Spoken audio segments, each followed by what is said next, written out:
এই কাজ করতেছে, আমরা চিনতেছি না তাদেরকে। অনেক মসজিদ, মাদ্রাসা, এমনকি ছাত্রদেরকে, কওমি মাদ্রাসার ছাত্রদের পিছনে তারা মেহনত করতেছে। ময়মনসিংহের কথা বললো ভাই, যে ময়মনসিংহ বড় মসজিদ, এই মাদ্রাসার কিছু ছাত্র ওই দলে ঢুকে গেছে। বিভিন্ন প্রত্যেক অনুষ্ঠানে গেলে 2000 টাকা দিব, আর বিভিন্ন আয়োজন কইরা, গুনাহের আয়োজন, যেগুলো ছাত্রদের মন আকৃষ্ট হয়, ওরকম কিছু সিস্টেম চালু কইরা ওনারা এই ছাত্রদেরকে, কওমি মাদ্রাসার ছাত্রদেরকে লয়ে যেতেছে। ওরা আবার কওমি মাদ্রাসার ভিতরে দাওয়াতের কাজ করতেছে। এই কারণে খুব জরুরি দরকার ভাই, পুরা মুন্সিগঞ্জের দায়িত্বে আবু সাইদ সাহেব, উনি লেখাপড়া কইরা মাদ্রাসা, তো ভালো মাদ্রাসায় পড়ানোর মতো যোগ্যতা আছে, কিন্তু এই ছেড়া দিয়ে এই কাজটাই করতেছে। মানে এটা যে একটা পুরা বাংলাদেশের মধ্যে এরকম অনেক জেলায় জেলায় মার্কাজ হইতেছে, এই মার্কাজের নেতৃত্বে কাজ করতেছে। আমাদের ইসলামপুরের, আমাদের মহব্বতের অনেকেই এই কাজের সাথে জড়িত আছে।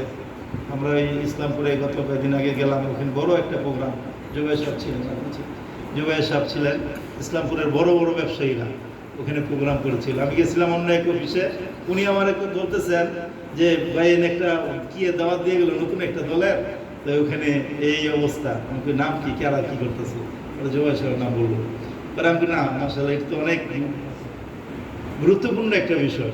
গুরুত্বপূর্ণ হইলে আপনারও যাইতে হবে, আমার সহ, আমি এখন মাগরিব সহ আমার লেগে গেছি। তারপরে এশার নামাজ পড়া একলাগে শাকিল ভাইয়ের অফিসে খাওয়া দাওয়া করে একসাথে, মানে অনেক লোকজন আইছে। ওখানেই তাশকিল হয়ে গেল 3 দিন। এটা হলো শুধু দাওয়াত শিখানো না, বরং প্র্যাকটিক্যালও, যে এলাকায় হিন্দু আছে হিন্দুদের কাছে দাওয়াত দেওয়া, খ্রিস্টানদের কাছে দাওয়াত দেওয়া, এটা গোপন কোনো বিষয় না। আমরা যে দাওয়াত দেই এই সিস্টেমের মাধ্যমে, একেবারে পাদ্রী যারা আছে ওদেরকে পর্যন্ত দাওয়াত দেওয়া হয়। এই আমাদের যারা কাদিয়ানি আছে, কাদিয়ানিদেরকেও ডাইরেক্ট, যারা প্রচারক তাদেরকে পর্যন্ত আমাদের এই ভাইয়েরা, এই যে আমাদের এই দাওয়াত নতুন সিস্টেম, যেটা একটা দাওয়াত তাবলীগ, এটাও একটা দাওয়াত। এটা হলো ডাইরেক্ট বিধর্মীদেরকে দাওয়াত দেওয়া। অতএব কারণ তোমরা প্রাথমিক পর্যায়ে আজকে শুধু একটু ঈদ নেওয়া, আমি বাইরে বলছি যে কিছু কিতাবের লিস্টে দেন, আমরা ইনশাআল্লাহ ছাত্রদের ওরকম কিতাব ব্যবস্থা করে দিব, যেন তোমরা কোরআনে কারীমের থেকে এরকম এরকম তারা দলিল দেয়। গত 1 বছর 2 বছর আগে একজন আসছে এখানে, আমেরিকার নাগরিক, দেখতে পুরা, মানে দেখলেই মানুষ আমগো বাঙালি তার সামনে যাবে। আমরা অফিসে বসে চুকি দিছে, চুকি দেওয়ার পরে মানে আসসালামু আলাইকুম, মানে স্টিল করে সালাম দিয়া, আমি অমুকে ওই দেশের নাগরিক, একটু কথা বলতে পারি? ঢোকার পরে আর কোনো কিছু না, এত সুন্দর মাদ্রাসা, মাদ্রাসার সৃষ্টির ইতিহাস কি, এই ইতিহাসটা আমরা একটু জানতে চাই। আমি যেখানে যাই একটু সৃষ্টির ইতিহাস, মাদ্রাসার সৃষ্টি কিভাবে হইল, এই যে কথা দিয়ে ঢুকছে, ঢুকতে ঢুকতে দিয়ে পুরা ইয়ের দায়ী।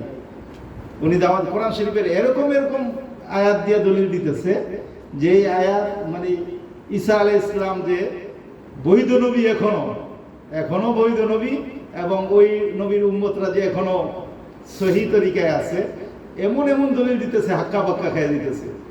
কালীগঞ্জ সহ যে হিসাব আমরা অনেকে পরে আন্নাম খবর দিয়া, আশ্চর্য। তারপরে দেখলাম বাহিরে আরো বাংলাদেশের আরো 2-3 জন এই দায়ী, ওদেরকে আবার খবর দিয়ে হয়ে আনলো।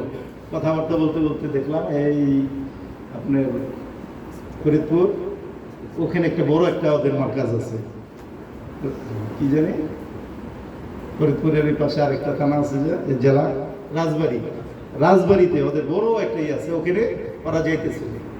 আলহামদুলিল্লাহ, যে বিভিন্ন জায়গায় ওরাও কাজ করতেছে, এর বিপরীতে আমাদের লাইনে আলহামদুলিল্লাহ কাজ শুরু হয়েছে।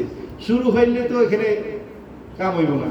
আমরা সকলে কিভাবে ওদের সাথে কোরআনের কোন আয়াতটা ওদের পক্ষে যায়, এটার বিপক্ষে আমাদের কি দলিল, এগুলো যেন আমরা সুন্দরভাবে কোরআন হাদিস থেকে, যদি এই লাইনে লেখাপড়া না করা হয়, তাহলে অনেক বড় বড় আলেম তাফসীর জানতেছে, অর্থ জানতেছে, মতলব সব জানতেছে, তারপরে হাক্কা পাক্কা খাইতে হইবে।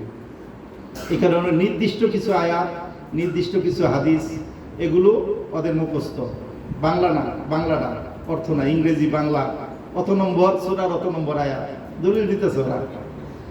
এখন আমাদের এই সিস্টেমে দাওয়াত তাবলীগের শুধু আমরা কোরআন হাদিসই শুধু গবেষণা না, বরং ওদের কোন কিতাবের মধ্যে কোন জায়গার মধ্যে আমাদের নবী, আমাদের এই ধর্ম, এই যে হক এটা বলা আছে, এগুলো সহ বর্তমানে আলহামদুলিল্লাহ কাজ চলতেছে।